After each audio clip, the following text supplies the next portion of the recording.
ओम श्री साईनाथाय नमः।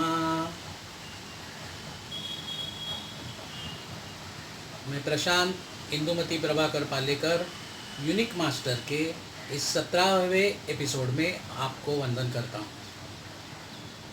पिछले एपिसोड में हमने देखा कि उपासनी महाराज ने मेहरबान शेरियार ईरानी इनका स्वीकार कैसे किया और उनकी प्रगति अवतार मेहर बाबा होने के लिए कैसे शुरू हो गई। आज हम देखेंगे उपासनी महाराज कौन थे। विस्तृत में नहीं देखेंगे, विस्तृत में यूनिक मास्टर किताब में आएगा और आगे वाले कुछ एपिसोड में आ जाएगा। लेकिन आज हम ये देखेंगे कि उपासनी महाराज कौन थे और उनके गुरु जगत गुरु श्री साईनाथ महाराज थे। यहाँ बिल्कुल उल्टा हो रहा था। वहाँ मेहर बाबा तड़प रहे थे, उपासनी महाराज हमारा स्वीकार कैसे करते हैं। और उपासनी महाराज के बारे में ऐसा हो रहा था कि साईनाथ महाराज राह देख रहे थे कि उपासनी महाराज कब आ रहे हैं। कितने भाग्यशाली है गुरु और शिष्य। उपासनी महाराज, उपासनी उनका उपनाम यानी सरनेम। वह बहुत अच्छे आयुर्वेदिक डॉक्टर थे। उन्हें तभी वैद्य कहलाते थे। उनकी प्रैक्टिस बहुत अच्छी चल रही थी, लेकिन उनके मन में शुरू से ही भगवत प्राप्ति का ही ख्याल आता था। प्रापंचिक थे, फिर भी पूरा ध्यान उनका भगवत प्राप्ति के लिए। उसके लिए उन्होंने खड़तर तपस्या की, कई कई जगह जाके। वह हम बाद में देखेंगे, लेकिन अभी देखना है कि उन्हें लगा कि गुरु की प्राप्ति बिना मैं उस परम तत्व के नज़दीक नहीं पहुंचूंगा। फिर उन्होंने ढूंढना चालू किया, सब जगह पूछना चालू किया और सभी जगह से उन्हें एक ही जवाब मिला, शिरडी में साईनाथ जी है, वही आपके गुरु है। अब देखिए, जब भी उनको ऐसा किसी से भी सुनने को मिलता था, तभी उनके मन में द्विधा पैदा होती थी, द्वैत भाव पैदा होता था। मैं ब्राह्मण हूँ, एक हिंदू का मुसलमान गुरु कैसे हो सकता है। मैं प्रातः दोपहर और शाम को संध्या वंदन करता हूँ, मैं नहीं जाऊँगा। लेकिन जहाँ जहाँ गए, जिन जिन अधिकारी व्यक्तियों के पास गए, उन्होंने एक ही नाम बताया, आपके गुरु शिरडी साईं बाबा है। आखिर में उनके मन में आया, जाके देखेंगे। वहाँ एक कुलकर्णी महाराज थे, उन्होंने भी उनको वैसे ही कहा। वहाँ से बाद में वापस केड़गांव में नारायण महाराज के पास आए, उनको ये वृत्तांत बताया। तभी उन्होंने कहा, वही है साईनाथ ही आपके गुरु है, वहाँ जाइए। उन्होंने कहा, वो तो मुसलमान है, उन्हें तो आपको क्या फ़र्क पड़ता है, लेकिन आपके गुरु वो है। आखिर में वो निकले। उनके साथ उनका भतीजा था, उनको उसे साथ में नहीं लेना था। बीच में ज़बरदस्ती उसको उतार दिया ट्रेन से। ट्रेन बदली और शिरडी की तरफ जाने लगे। वहाँ वो चित्तड़ी करके एक स्टेशन था, वहाँ उतर गए। वहाँ से बुलक कार्ट नहीं तो टोंगा, बैलगाड़ी नहीं तो टोंगा से शिरडी जाना था। उतर गए और उनको 3 दिन कुछ भी वाहन मिला नहीं। प्लेटफॉर्म पे ऐसे ही पड़े रहे, बिना खाए पिए, अन्न नहीं पानी नहीं, वैसे ही बैठे थे। यहाँ शिरडी में क्या हुआ, साईनाथ जी बीच बीच में कहते थे, आप सब मेरे आजू बाजू में जो जमा हुए हैं ना, इनमें से कोई भी मेरा शिष्य नहीं। मेरा शिष्य आएगा, तरट लगा के आएगा। तरट यानी वो मराठी में बोलते थे, माझा शिष्य येणार, तरट लावून येणार। तरट का मतलब मराठी में उसको गोडपाट भी बोलते हैं, हिंदी अंग्रेजी में उसको गनी बैग बोलते हैं। लोगों को अजीब लगता था कि उनके आसपास बहुत लोग थे, बहुत भक्त संत शिरोमणि सब थे, लेकिन बाबा बोलते थे मेरा कोई शिष्य नहीं, मेरा एक ही शिष्य है, वो तरट लगा के आने वाला। यहाँ 3 दिन जब उपासनी महाराज प्लेटफॉर्म पे पड़े रहे थे, तब बाबा वही बार बार बोलने लगे, मेरा शिष्य आ रहा है तरट लगा के, मेरा शिष्य आ रहा है तरट लगा के। 3 दिन के बाद उपासनी महाराज को बैलगाड़ी मिल गई, उनमें बैठ के वो शिरडी तक आ गए। शिरडी तक आ गए, तब वहाँ उतर गए। किसी को पूछा यहाँ साईं बाबा कहाँ है, उन्होंने कहा जाइए आगे द्वारका माई है, मस्जिद है, वहाँ बैठे होंगे। वापस उनके मन में मस्जिद शब्द सुना, दुविधा हो गई, संदेह हो गया। फिर एक मन ने कहा आए हो दर्शन ले लो, निकलो वापस। उनके पास सिर्फ एक पोटरी थी, वो कहाँ रखेंगे।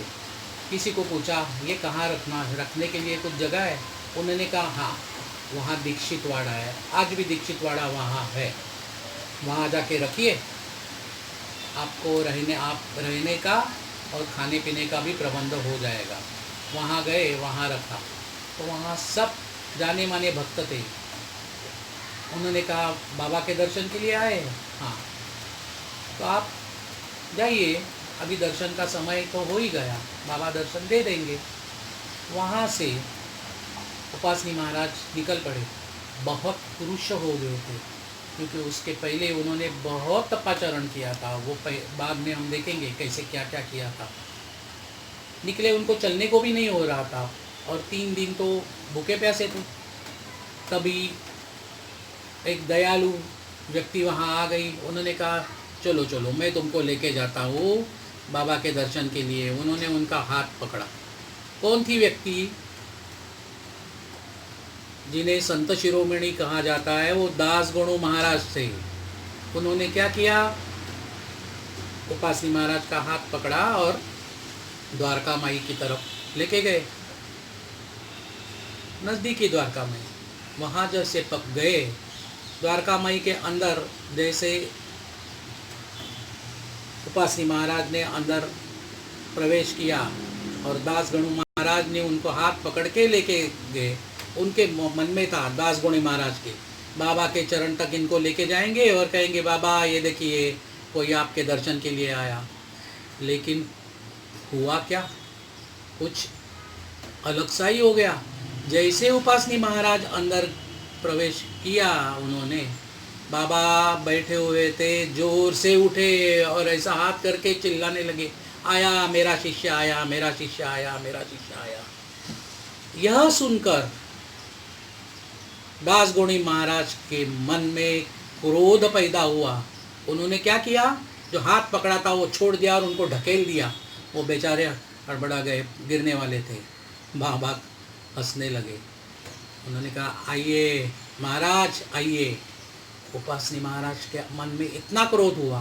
क्यों हुआ, क्योंकि उनको लगता था मैं इतना भाग्यशाली हूँ, इतना भावभक्ति रखने वाला हूँ, हिमालय से लेके कन्याकुमारी तक घूम के बाबा जी के बारे में मैं कवन करता हूँ